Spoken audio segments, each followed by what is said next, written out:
Bismillahirrahmanirrahim. ये slide point 3 exercise शुरू करने जा रहे हैं. Can I find the semi axis, eccentricity, foci, vertices, center, latus rectum, equation of directrix. और हमने तमाम चीज़ें फाइंड करनी है जो हमें एलिप्स के अंदर हमने पिछले लेक्चर में डिस्कस किया था. 9.3 एक्सरसाइज शुरू करने से पहले पिछला लेक्चर ज़रूर देखिएगा जिसपे हमने एलिप्स की डिटेल में बात की. वो लेक्चर आपको समझ में आएगा तो then you will able to understand the exercise 9.3. अब देखिए स्टूडेंट्स, क्वेश्चन नंबर 1 का पहला पार्ट, X square upon 9 plus Y square upon 25 equals to. तो मैंने कहा था कि जो बड़ा नंबर होगा वो ए स्क्वायर कहलाएगा और उसके ऊपर जो वेरिएबल होगा वो एक्सेस को शो करेगा. तो उसका मतलब ये है कि ए स्क्वायर क्या है 25, क्यों 25 9 से बड़ा है और 25 के ऊपर क्या दिया हुआ वाई. तो इसका मतलब है कि ये एलिप्स है, इसका सेंटर रीजन पर है और ये अलोंग वाई एक्सिस है. तो आइए इसको हम कंपेयर करते हैं.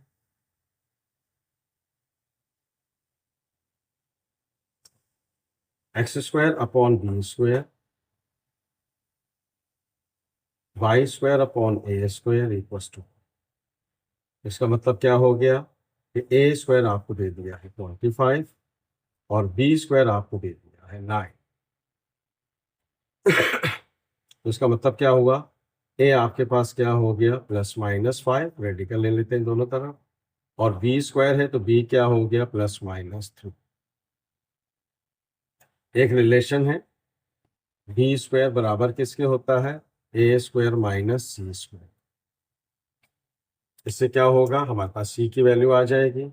ये हो गया बी स्क्वायर इक्वल्स टू, दोबारा लिख देते हैं, ए स्क्वायर माइनस सी स्क्वायर. अब आप देख रहे हैं स्टूडेंट्स कि आपके पास जो है बी आपको दिया हुआ है, ये बी स्क्वायर है. तो बी स्क्वायर का मतलब 9, ए स्क्वायर का मतलब 25 माइनस सी स्क्वायर. तो ये हो गया -25 माइनस सी स्क्वायर -16 माइनस सी स्क्वायर. तो सी की वैल्यू भी आ गई +-. अब ख्याल रहे कि ये along x axis Y axis है और इसका सेंटर क्या है एट रीजन. तो अब आप देख रहे हैं स्टूडेंट्स, तो फिर हम क्या निकाल लेते हैं, coordinate of vertices.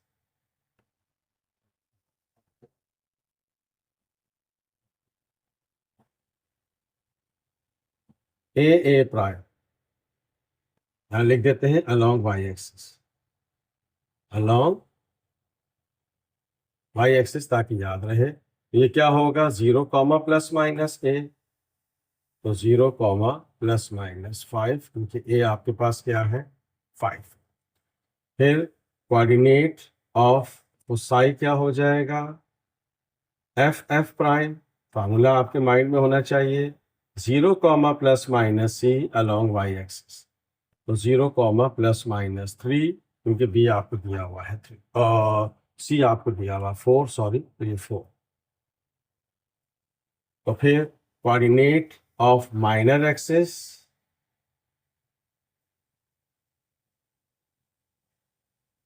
B prime. ये हो जाएगा ±b, मेजर एक्सिस जब वाई एक्सिस पे होंगे तो माइनर एक्सिस एक्स एक्सिस पे होंगे. तो बी आपके पास 3 है तो +-3, एसेंट्रिसिटी क्या होता है, सी अपॉन ए होता है. ये फॉर्मूला याद रखेंगे.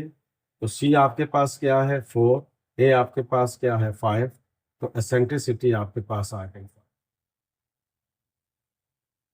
लेटस रेक्टम क्या होता है, latus rectum, length of latus rectum 2b² upon, ये फॉर्मूला है 2b² अपॉन a2.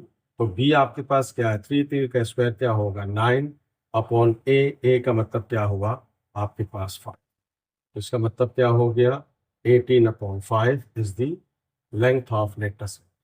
तो डायरेक्ट्रिक्स क्या होगी, लेंथ ऑफ डायरेक्ट्रिक्स क्या होगी. अब अलोंग वाई एक्सिस है तो वाई क्या हो जाएगा +-a अपॉन, ठीक है. तो ए आपके पास क्या है 5, ई आप निकाल चुके हुए हैं, उलट जाएगा, ये हो जाएगा 25 अपॉन 4. ये लेटेस्ट रेक्टम भी आ गया, यहाँ लिख देते हैं। तो आपने देखा है स्टूडेंट्स कि जो जो चीज़ें हमें क्वेश्चन में रिक्वायर्ड थी वो तमाम की तमाम चीज़ें हमने फाइंड कर ली। इसको ड्रॉ करना चाहें तो आप सेपरेट शीट में तमाम चीज़ों को प्लॉट कर सकते हैं, बड़ी इजीली प्लॉट हो जाएगा, कोई इसमें मसला नहीं है। Okay students, now come to the second part of the same question. अब आप देख रहे हैं कि 16 10, तो 16 इज ग्रेटर देन 10, तो 16 के ऊपर क्या है x, तो इसका मतलब क्या हो गया कि ये एलिप्स अलोंग x एक्सिस है, तो a स्क्वायर क्या है 16, तो बड़ा नंबर जो होता है वो क्या होता है a होता है। तो आइए इसको हम कंपेयर कर लेते हैं, कंपेयर विद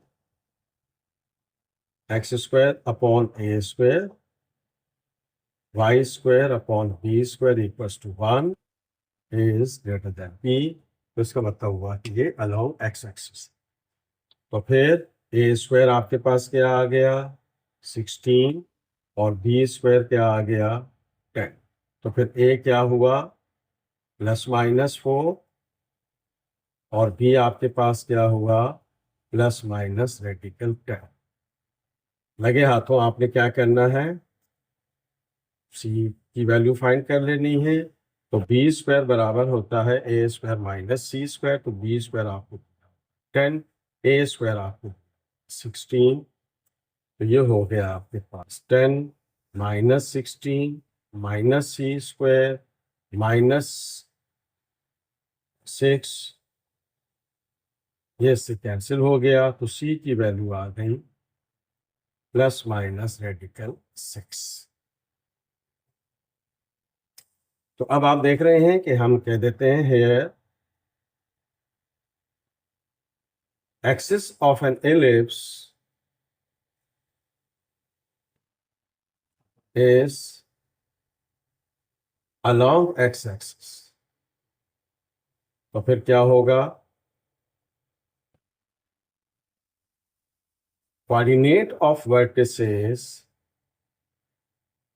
ए प्राइम क्या होगा ±a,0, और ±4,0, क्योंकि ए आपको क्या दिया हुआ है 4। तो फिर कोऑर्डिनेट ऑफ फोसाई ये हो गया एफ प्राइम ±c,0, तो ±6,0, क्योंकि सी क्या है आपके पास रेडिकल 6। तो फिर coordinate of minor axis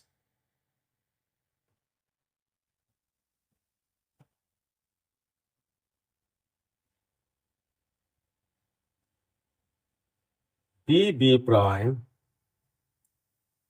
0, ±b, तो क्या होगा 0, ±b, मतलब रेडिकल 10। अब आगे चलते हैं। तो फिर एसेंट्रिसिटी का फार्मूला क्या होता है, एसेंट्रिसिटी को स्मॉल ई से शो करते हैं c/a। तो c क्या है आपके पास रेडिकल 6, a क्या है आपके पास 4, तो ये मेरे पास एसेंट्रिसिटी। अब लेटस रेक्टम की लेंथ निकाल लेते हैं, लेटस रेक्टम 2b² अपॉन 2, ये हो जाएगा 2, और बी स्क्वायर आपके पास क्या है 10, और ए आपके पास क्या है 4, तो 2 2 ज़ा 4, 2 5 ज़ा 10, तो ये 2 2 से भी कैंसिल हो गया, तो 5। तो लेंथ ऑफ लेटेस्ट रेक्टम आपके पास क्या आ गया 5। अब डायरेक्ट्रिक्स है अलोंग एक्स एक्सिस, डायरेक्ट्रिक्स, तो x is equal to ±a/e, हम पहले निकाल चुके हुए हैं, x है तो x आएगा, y है तो y आएगा। a का मतलब है 4 और e का मतलब क्या था रेडिकल 6/4, उलट जाएगा, तो ये हो जाएगा ±16 ओवर रेडिकल 6।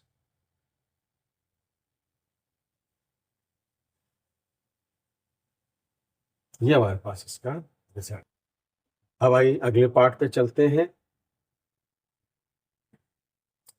ओके स्टूडेंट्स, अब आप देखें कि x माइनस 3 का whole square upon 25 plus y plus 4 का whole square upon 16 equal to 1। पहले तो ये तय हो गया कि इसका सेंटर ओरिजिन पर नहीं, क्योंकि x में से और y में से कुछ नंबर प्लस या माइनस हो। नंबर 2, बड़ा नंबर क्या है 25, तो ये ए स्क्वायर होगा। इसके ऊपर क्या दिया हुआ है x, तो इसका मतलब ये अलोंग x एक्सिस होगा। तो पहले आपने बड़े नंबर को देखना है, फिर उसके ऊपर जो वेरिएबल होगा वो उसके एक्सेस को रिप्रेजेंट करेगा, बस ये बात याद रखिए, ठीक है। तो इसको पहले हम कंपेयर कर लेते हैं, क्योंकि ऑलरेडी स्टैंडर्ड फॉर्म में है। तो कंपेयर विद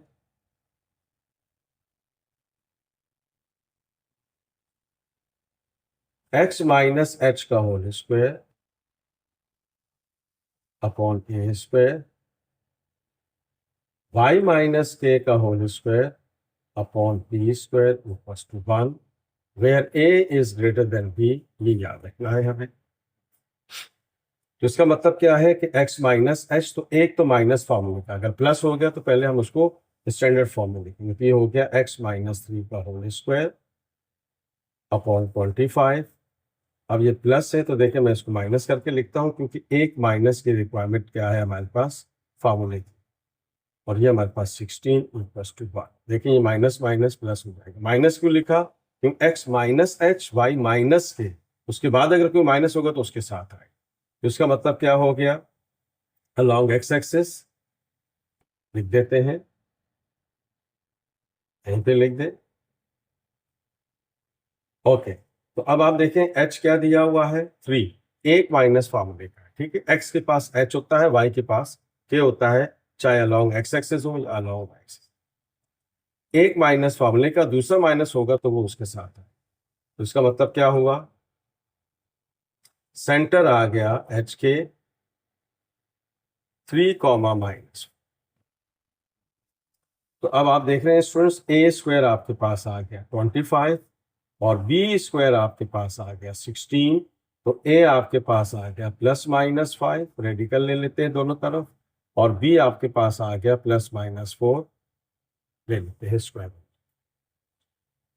तो बी स्क्वायर बराबर किसके होता है, ए स्क्वायर माइनस सी स्क्वायर के। तो बी स्क्वायर 16, ए स्क्वायर 25 माइनस 4, ये हो गया आपका 16 माइनस 25।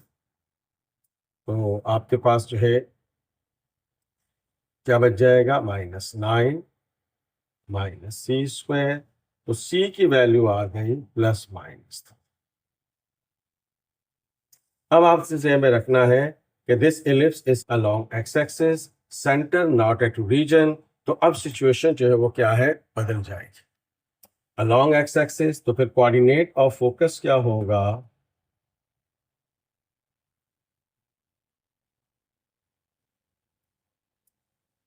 एच प्लस माइनस ए कॉमा के। एच आपके पास क्या है 3, ए आपके पास क्या है, ये प्लस माइनस लिखेंगे, कॉमन नहीं है। ए आपके पास क्या है 5, और के आपके पास क्या है माइनस। तो अब इसको एक दफा प्लस में और एक दफा माइनस में लिखेंगे। ये हो गया आपका 8, ये हो गया आपका -2 -4, कोऑर्डिनेट ऑफ वर्टिसेस।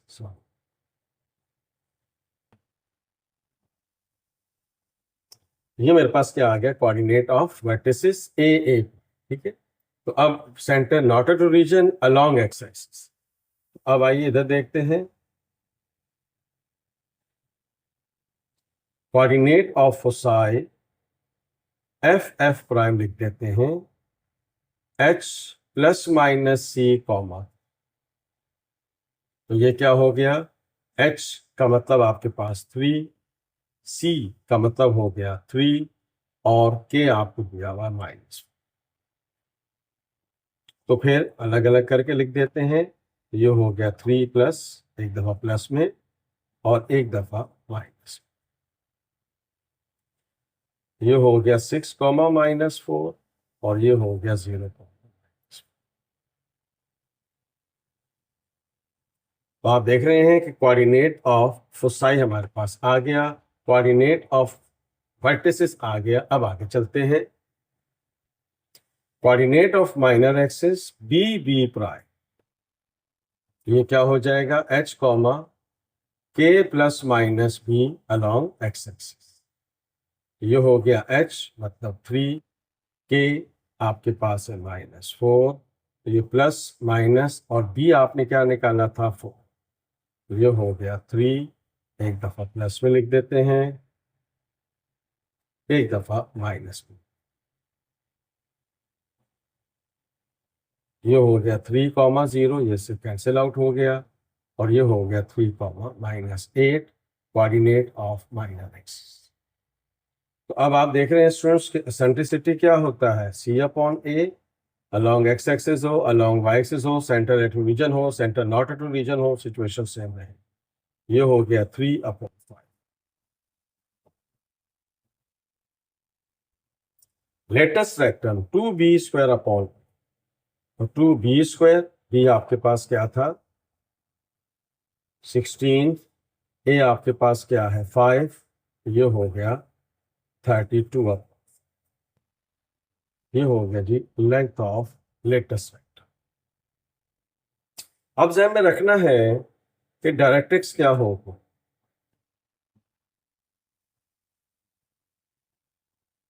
डायरेक्ट्रिक्स अब देखिए सेंटर नॉट एट रीजन है तो क्या होगा, x minus h is equal to plus minus a upon e. ख्याल रखिएगा सेंटर एट रीजन है तो x आएगा, अगर नॉट एट रीजन है तो अगर लॉन्ग x एक्स है तो x माइनस एच आएगा, और लॉन्ग y एक्स है तो y माइनस के आएगा, ये चीज सेम रहे।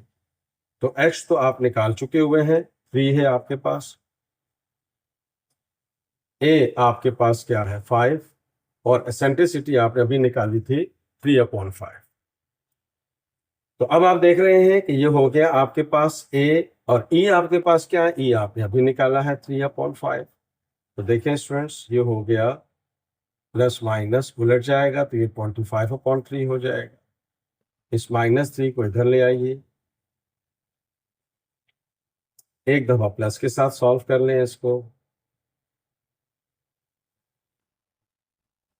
और एक दफा माइनस के साथ सॉल्व कर लें इसको।